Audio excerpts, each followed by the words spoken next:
Hello বন্ধুরা, কেমন আছেন সবাই? আশা করছি আপনারা সকলেই ভালো আছেন। তো সর্বপ্রথম সবাইকে জানাই আসসালামু আলাইকুম। তো আমার নাম সাহিবুল্লাহ গাজী। আপনারা দেখছেন HG টেকনিক্যাল চ্যানেল। তো আপনারা নিশ্চয়ই বুঝতে পেরেছেন ভিডিওর থাম্বনেল দেখে যে এই ভিডিওটা কী হতে পারে, কিসের ওপর হতে পারে। তো যাই হোক,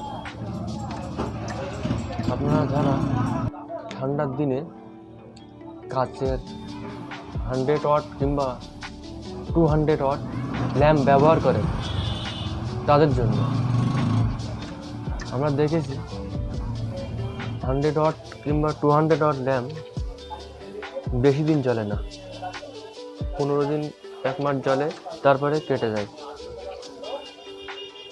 তো আমাদের এখানে এরকম রিপোর্ট আসে, আমাদের দোকানে বারবার কেটে যাচ্ছে। তো সেই নিয়ে আমি ভিডিওটা বানালাম।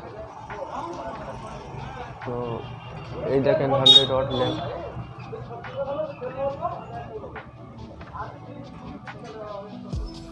তো যাতে এই ল্যাম্পটা অনেকদিন টেকে, অনেকদিন জ্বলে, যেন আর না কাটে অত সহজে। তো সেই নিয়ে ভিডিওটা আমার হবে। তো আশা করছি ভিডিওটা দেখবেন এবং ভালো মন দিয়ে দেখবেন।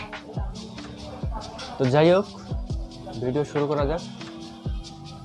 আর হ্যাঁ, ভিডিও যদি ভালো লাগে তো একটি লাইক দেবেন এবং আমার ভিডিওটা বন্ধুদের মোবাইল শেয়ার করবেন এবং আমার এই চ্যানেলটি সাবস্ক্রাইব করবেন।